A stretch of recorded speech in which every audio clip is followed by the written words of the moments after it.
Hello दोस्तों, मैं हूं आपका दोस्त एडवोकेट शिवेंद्र प्रताप सिंह। आज हम बात करेंगे कि अगर 498A का केस आप फेस कर रहे हैं, 498A की एफआईआर होती है, चार्जशीट भी फाइल हो जाती है और आपका कहना यह है कि आपके खिलाफ जो एफआईआर दर्ज की गई है, आपकी पत्नी ने जो एफआईआर दर्ज की गई है वो सरासर झूठी है और उसके झूठ को साबित नहीं कर पा रहे हैं आप, या यूँ कहें कि आप अपने पास सबूत का भंडार रखे हुए हैं लेकिन फिर भी आपको मदद नहीं मिल रही है, या ये कहें कि आपको कब कौन सा सबूत लगाना चाहिए और उसकी एफआईआर को कैसे कैश कराना चाहिए, या उसकी एफआईआर को झूठी एफआईआर कैसे साबित करना है, इसके बारे में डिटेल से बात करेंगे। तो चलिए शुरू करते हैं। ख़ासतौर से अक्सर लोगों का ये कहना हमने देखा है, सुना है, और सामने जो केस आ रहे हैं उसको भी देखा है, जो सामने जजमेंट्स आ रहे हैं माननीय अलग अलग हाई कोर्ट्स के या माननीय सुप्रीम कोर्ट के,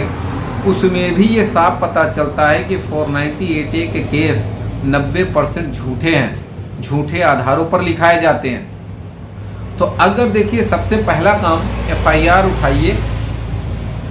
एफआईआर में दिन तारीख की बात आप देखिए पहले कि एफआईआर में घटना का समय, घटना की तारीख है या नहीं है। चलिए, अगर है भी, अगर नहीं है तो बहुत अच्छी बात है, एक ग्राउंड बनता है। अगर है, घटना का समय नहीं होगा, गारंटी है, समय भी होगा मान लेते हैं, चलिए घटना का समय और तारीख दोनों है, ठीक है। तो एक चीज़ जरूर नहीं होगा कि जो आरोप लगाया गया, यानी कि रिश्तेदारों के ऊपर, परिवार वालों के ऊपर, पति के ऊपर किसने क्या अपराध किया, उसका स्पेसिफिक रोल नहीं होता है।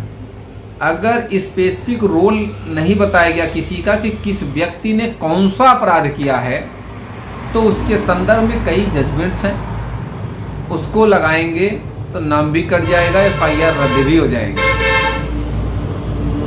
तीसरी बात आपको बताते चलिए मान लिया जाए सब कुछ सही रहा, अगर वो मायके में जाने के बाद 1 साल, 2 साल, 2.5 साल, 3 साल के बाद एफआईआर दर्ज करा रही है, 6 महीने के बाद दर्ज करा रही है, ये जो चौथा पॉइंट मैं बता रहा हूँ कि ये बहुत ही सोचने वाली बात है कि मायके जाने के तत्काल बाद एफआईआर दर्ज कराई गई या 1 साल बैठने के बाद।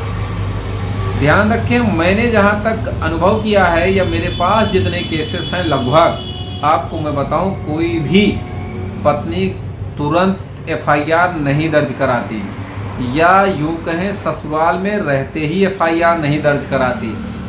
चलिए ठीक है, अब यहाँ पे कुछ लोगों का कहना होता है, कुछ हमारी माताएं बहनें भी टिप्पणी करती हैं, कमेंट भी करती हैं कि साहब आपको कैसे पता है कि एफआईआर झूठी है। भैया हमें पता नहीं है, हमारे सामने जो साक्ष्य आता है मैं उसको ही मानता हूँ, उसको ही जानता हूँ। तो कहने का मतलब ये है, मैं ऐसा नहीं कि नारी जाति पे या नारी समुदाय पे मैं उसके खिलाफ हूँ, ऐसा नहीं है। जो अपराधी है मैं उसके बारे में कहूँगा उसे फांसी हो जाए, मुझे बिल्कुल भी टेंशन नहीं होगी। भाई न्याय सबको मिलना चाहिए, लेकिन अगर किसी के खिलाफ फर्जी एफआईआर हुई है तो मैं ये भी कहूँगा कि उस औरत पे भी कार्रवाई होनी चाहिए। तो ध्यान रखने वाली बात यह है कि मायके में कब से वो रह रही है। अब अगर मायके में 6 महीना या 1 साल से रहने के बाद एफआईआर की जा रही है तो ये भी बहुत ही अच्छा विषय है कि चलो ठीक है, तुम्हारे साथ टॉर्चर किया गया, मार पिटाई की गई, तुम्हें इतना परेशान किया गया, हैरान किया गया, जान से मारने की कोशिश की गई। तो एक सवाल का जवाब आप लीजिए जब भी ट्रायल हो या आप क्वेश्चन में जाएं तो, कि साहब जब इसके साथ मार पिटाई की गई तो इसने तुरंत एफआईआर क्यों नहीं दर्ज की। चलिए सवाल ये भी एक आता है कि भाई कैसे दर्ज करती तुरंत एफआईआर। फ़ोन छीन लिया गया था, मार पिटाई करके कमरे में बंद कर दिया गया था, कोई संसाधन नहीं था किसी को सूचना देने का, एफआईआर करने का, घर से बाहर नहीं निकल पाती थी। तो जब इतना टॉर्चर था तो अचानक से तुम मायके कैसे पहुंच गई। एफआईआर में ही कहीं कहीं लिखा होता है कि फलाने के साथ गई है, भाई के साथ, ससुर के साथ, सास के साथ, या कभी कभी लिखा होता है पिताजी के साथ, भाई को बुलाने पर, और एफआईआर में ही लिखा रहता है मुझे मार पीट करके घर से निकाल दिया गया सिर्फ एक वस्त्र में, ये भी लिखा होता है। तो जब मार पीट के या तो मार पीट के निकाला गया यह सही है, या तो तुम अपने घर वालों के साथ गई या सही है। दोनों में एक ही बात सही हो सकती है। एक जगह कह रही हो मार पीट के निकाल दिया गया, एक जगह कह रही हो कि निकाल दिया गया, एक जगह कह रही हो भाई के साथ गई। अब इसके बचाव में औरतें ये कहती हैं कि भाई जब मारा पीटा गया तो मैंने भाई को बुलाया तब मैं गई। अच्छा ठीक है, ये भी मान लेते हैं। तो जब भाई को बुलाई तो भाई को बुला के मायके गई तो तुरंत जाने के बाद ही 1 दिन 2 दिन 10 दिन 20 दिन के बाद एफआईआर करती, 6 महीना 1 साल के बाद एफआईआर कर रही हो, इसका क्या मतलब है? ये भी झूठा साबित हो गया। उसके बाद चलिए ठीक है, तुम कह रही हो टॉर्चर की बात, मार पिटाई की बात, तो क्या कोई मेडिकल प्रमाण है? नहीं है। मेडिकल के अभाव में भी केस खत्म हो जाता है।